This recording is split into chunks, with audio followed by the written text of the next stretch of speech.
Welcome to our Socratic Seminar, where we will be talking about the news. We have from the Hollywood Reporter, California Governor Gavin Newsom reveals TV film production can restart on June 12th. So that means that everything was shut down because of the coronavirus, and now we're starting to go back to normal. And now there's starting to be procedures and guidelines to return to normalcy, and Hollywood is going to be open again. So that means that pretty soon the movie theaters will be open and we'll be able to go to the movies. Fandom tweet that said, pick 3 movies that are your anticipated franchise or sequels for the year 2021. First one is Fast 9, April 2nd. Then there's Matrix 4, May 21st. Jurassic World Dominion, June 11th. Venom 2, June 25th. Space Jam Part 2, July 16th. Spider-Man 3, November 5th.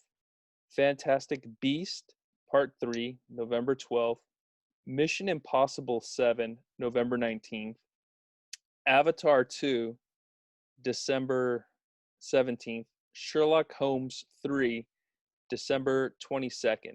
So because of the coronavirus pandemic, I guess most of these films, production was shut down. I know Venom was shut down. Jurassic World was shut down. Space Jam, there was an announcement that it was getting done, but nothing afterwards that production was started. Spider-Man 3, I know they shut down production, or maybe they didn't even start on production. Fantastic Beast, more controversy than production came out of there. Mission Impossible 7, they did shut down production, and there is an article I saw here from Variety that production on Mission Impossible 7 would start in September. Avatar 2, I think, recently started production. I forgot if it was in New Zealand. And Sherlock Holmes, that's Part 3 is a surprise. So because now production's coming back to Hollywood, that means our favorite franchises will start production and we'll be able to go to the movies soon and enjoy them. But I know the big news out of all of this was Fast and the Furious 9 pushed its release date a whole year back for the second time. So first, the release date was pushed because of Fast and the Furious Presents Hobbs and Shaw was coming out. And then after that, it was supposed to come out in spring, and they pushed it even further. Matrix 4, there's been before the pandemic news about which actors were going to be cast, but there was never more info aside from that, I guess because the directors are known to being very secretive. And what 3 franchises are you looking forward to most? Well, first and foremost, is 2021 going to be the greatest movie-going season of all time because everything from 2020's got pushed back? Or I'm curious if there's going to be such an influx of 2020 movies into next year that some 21 movies are going to be pushed into the following year or even in later dates. Just a thought, just a curious, nugget for thought, just a melon scratcher. For me, I'm I'm not super interested in Fast. Matrix 4, we'll see. I am excited for Mission Impossible. That franchise that replaced my Fast and the Furious as far as ensemble cast action movies. The Mission Impossible franchise has been my bread and butter for that kind of action adventure genre. Venom 2, I could care less about. I'm always a fan of the MCU, so I guess Spider-Man 3 could be fun. Uh, what else was on that list? Um, Anything else worth a did you damn? mention Space Jam Part 2? Space Jam, I don't care about. LeBron needs to show me he's got the acting chops. Oh, he did when he did Trainwreck, the movie with Bill Hader. I I never saw that. They said that he stole the show. Yeah, but he was probably just playing himself, There which I was guess is what you want from a movie where he plays himself. Uh, Fantastic Beast Part 3, I thought two was a boring slog. One was kind Avatar of Part 2. I am kind of intrigued with Avatar 2, only because So the mantra when it comes to James Cam it's a two-sided coin, which is the first side is like, really another Avatar? Who wants to see another Avatar? That's so stupid. It's been 10 years since the last one. But the other side of that coin is never bet against James Cameron because he always wins because he's yet to produce a flop. You can argue the first Avatar, I mean, it made the most money ever, but apparently it hasn't aged well because nobody looks fondly on it. Although we haven't gone to Orlando to see Avatar World yet. Food for thought. So I'm curious about Avatar 2 because I want to know if there's going to be red avatars and green avatars and what their secret powers are, and what happens when they combine together to make Captain Planet Avatar. Um, we'll see about that. So, what was my list? I'm so disinterested with movies because I Sherlock forgot Holmes movies 3 was the existed. last one. Is it back to Guy Ritchie, Robert Downey Jr. and such? That whole I plan? I was surprised. I thought we weren't going to get any more after part 2. I thought so too. Maybe in the same vein as going back to Mission Impossible, where the first one was really good, the second one was trash, and then the third one brings it all back around. Maybe we can see that again. I mean, Mick G's coming off of not Mick G, Jesus Christ, I don't know why I always do that. Guy Ritchie's coming off of a semi high of The Gentleman, which I remember really loving when we saw it in theaters. God, remember when we could go to the movies? I remember really enjoying that movie, and then I don't know. We'll see. Maybe he's getting back into the swing of things. He sucked butt with Aladdin. He returned to form with the Gentleman, and then maybe he's ready to sell his soul again with another big studio picture by finishing off a trilogy nobody asked to be finished. I feel like Aladdin wasn't even him. There was a formula pretty much done. I know when I've heard a couple of director commentary for the Marvel films, the directors say that when they sign up to do the movie, there's already some segments and scenes that are already thought of that are going to show up in the movie, and the special effects companies are starting to work on. So that's why some directors leave Marvel projects. Like recently, there was Scott that left Doctor Strange 2, and the famous one Edgar Wright that left Ant-Man, because usually there are scenes and sequences that are already planned out and worked on before the director gets a chance to touch them.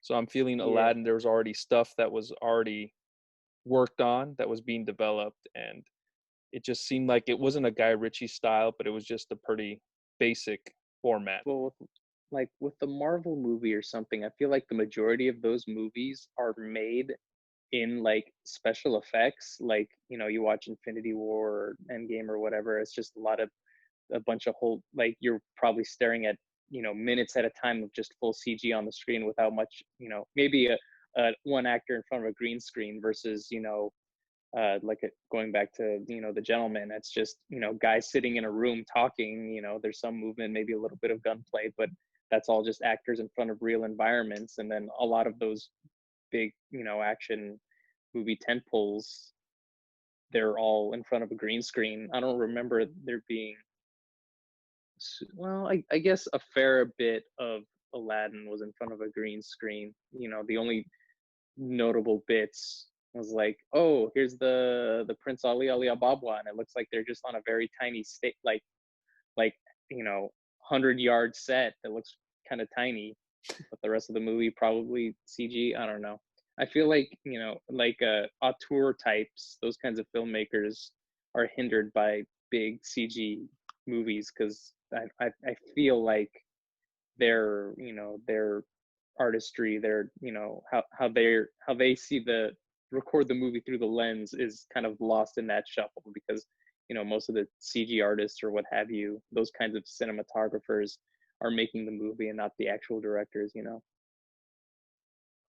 Yeah, and to answer your question earlier about what you said about what's going to be going on with franchise releases in 2021, that it's movies that were supposed to come out in 2000 are getting pushed back to 2021, and there's going to be that great debate where are the movies going to be overexcited just because people are going to be able to go out and see it, or because they spent way too much time watching Netflix and other things that they've just have overconsumed content, which is a problem that I'm having, where it's getting hard for me to watch Netflix or finish something on Netflix or any other streaming service just because there's too much content out there.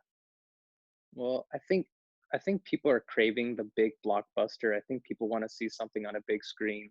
I know a lot of people love the whole binging or stay at home aspect of Netflix or any other streaming service, but for me, I think part of going to the movies or what, the summer blockbuster, it's unfortunate that we lost the entire summer blockbuster season this year, but I feel like what most people enjoy about going to the movies is that big, action blockbuster spectacle kind of event.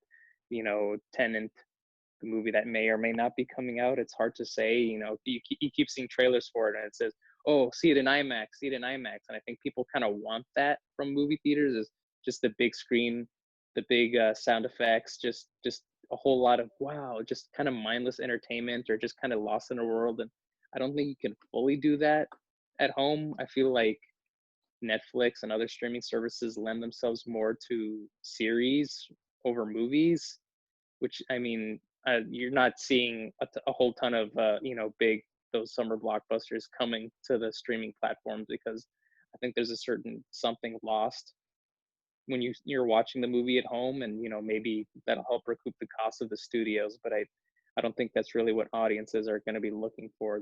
I think they're itching to go back to the movie theaters. They're going to be hesitant, obviously, for health reasons, but I think once you kind of get the all clear, the green light, then I think the people will probably come in droves for the right movie, because No Time to Die was supposed to have already come out in April or whatever, and now got pushed back to November. We'll see. Things are opening back up again. I don't know if those Top Gun or whatever else got pushed to November, December, the holiday season. I don't know if people are gonna go in droves to see those movies. Fingers crossed, right? Yeah, I think it's going to be the same as every year. Every year we're excited for a whole bunch of movies coming out in the summer, and then only a handful are the ones that we actually like, and everything else that we thought we're going to like disappoints us. So I think it's going to be the same thing. The only problem now is we might actually have two uh, movies that we're excited for that will premiere maybe on the same day. Which ones? I'm gonna have to look at the calendar, but I have a feeling that with so many movies that are pushed back and schedules that they decided to work on in the upcoming years, because usually movie studios plan everything ahead, months, years ahead. I think that there's going to be some conflicts coming up. Yeah, that's kind of what I was saying earlier. It's difficult to say, because either, like I said, 2021 is going to be either the greatest year ever for movies, or just everything's going to get reshuffled around, and then sometimes there's dry spells. You got your Januaries and Februarys are kind of nothing months. Maybe put a couple of movies in there. September's are always kind of dry. So hopefully we get a jam-packed year. Maybe 2021 becomes the greatest uh, you know, year for movies. I have my doubts. I have a feeling the studios are gonna kind of bide their time, but I'm guessing they would want to recoup their costs. So we'll see. It's a give and a take. So it's Yeah, hard. It's hard to. Everything's kind of muddled right now. I think it is going to be jam packed, and most of these schedules aren't really set in stone and are subject to change depending on if the coronavirus, like most scientists predicted, would be a second wave, or if the second wave is stronger than the first wave, or maybe there's not going to be a wave at all, and finally studios will be able to finally put their release dates, set them in stone. I think they're gonna dip their toes with kind of lighter.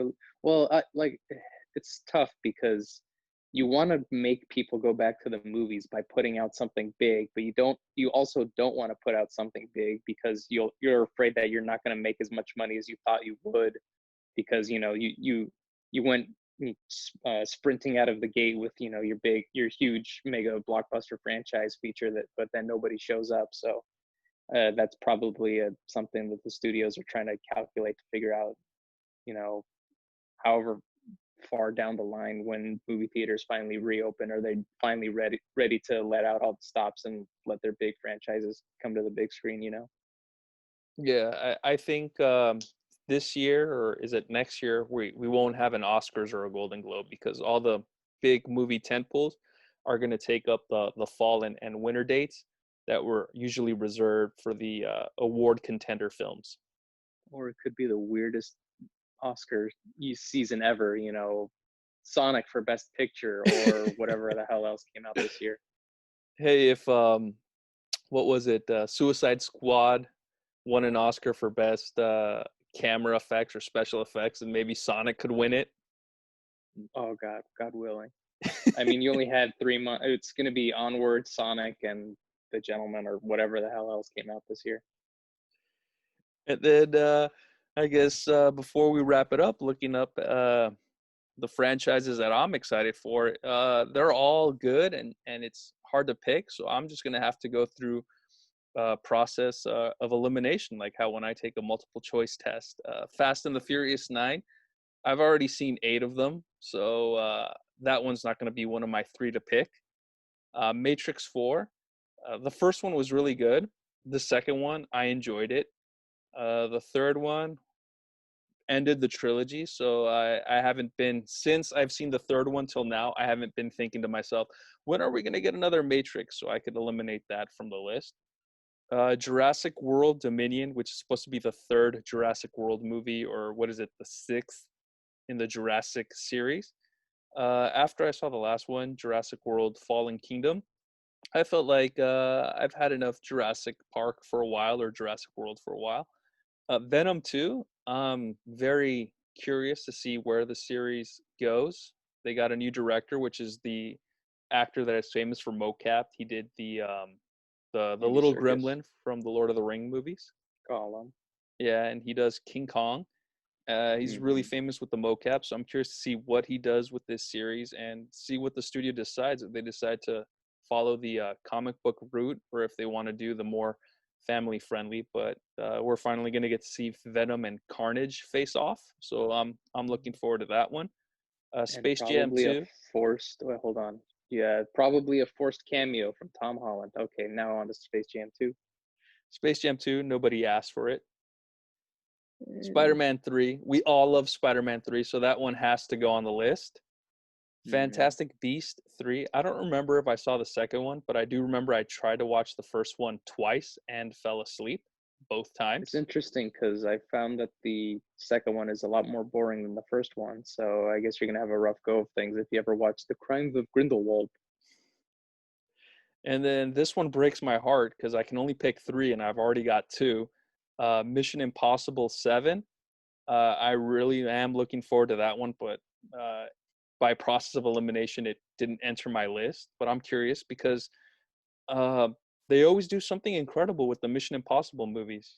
You know, the first one, you had great action sequences for when it came out, but no story. The second one, John Woo took over. Third one felt like I haven't seen it in a while, but it felt like it was a callback to the first one where you had action sequences but not much of a story. I think Uh, it leaned a little closer to action and less towards thriller. I think the first one's kind of more of a spy thriller than the rest of them being action franchises. and then the fourth one, just when we thought that the series couldn't get better, it did. It had a combination of a good story and spy thriller and action sequences. Arguably the best one. And then the fifth one, there was a fifth one. Yeah, fifth one was Rogue Nation. I remember it kind of got lukewarm. It was still like pretty good, but not as good as Ghost Protocol. But I think upon rewatchings or like watching it on cable or whatever, I think it kind of has a little bit of a oomph behind it. I think. Of course, the one that's just as good as Ghost Protocol. I don't know if it's better or tied. It can only be one of those two. Was Mission Impossible Fallout. Yeah, it's a coin toss between the two. And I know just how good Mission Impossible Fallout is. Is we don't watch IMAX films, but we did go see that movie in IMAX. Yeah, I don't really. I think the Halo jump was, in IMAX. I don't really remember other sequences. Maybe the helicopter chase. It's been a while. And then there's Avatar 2, which that one, if you have to pick 3, is on my list. Avatar 2, because I'm curious to see what James Cameron does. Last time I heard news or anything about this movie is that James Cameron wanted to do some underwater sequences, have some of the movie take place underwater. So I guess a callback to Abyss. And I know Sure. there's going to be a lot of pressure on James Cameron because he did the Titanic movie, and that movie was well received and it broke records. And it was something that people thought it would never happen again. Well, I mean, to go back even a little bit further, before Titanic, the movie Waterworld came out, which was the most expensive film, and everyone knew it was going to be a disappointed. And then Titanic went over budget, and it beat Waterworld for most expensive film, and everyone just kept comparing it to Waterworld. It's like, oh, it's a movie that takes place on water. It's got the biggest budget ever, so it's going to be a disaster. And the opposite happened. And then we had Avatar, which, okay, James Cameron will never have a big film like Titanic, and Avatar surprised people. And I remember you showed me a video where they talked about how people actually were depressed and they wanted to live in Pandora. And it was funny because we thought that Avatar, with its popularity, was going to change the way people think. We'd be more conscious of the environment, eco-friendly. Yeah, but it was kind of a cookie cutter version of that, and everyone kept comparing it to Ferngully Dances with Wolves. So it was kind of a retread, been there, done that, vanilla version of an eco message. And Avatar's on my list, and I'm sorry, Sherlock Holmes 3, which I am excited to see Guy Ritchie, Robert Downey Jr. as Sherlock Holmes, and Jude Law as his best friend Watson. Got knocked off the list, but I am looking forward to that one. So I guess my three were Venom 2, Spider-Man 3, and Avatar 2. What were your three that you picked? I think I picked Mission Impossible, Spider Man, and Avatar. So we're not too far off. Yeah. And we're curious what everyone else, what their three would be. So write down in the comments. And this was our little Socrates seminar, and we talked a little bit about what's going on. And if news happens next week that's worth discussing, we'll be back next week with another discussion. Thank you for joining me.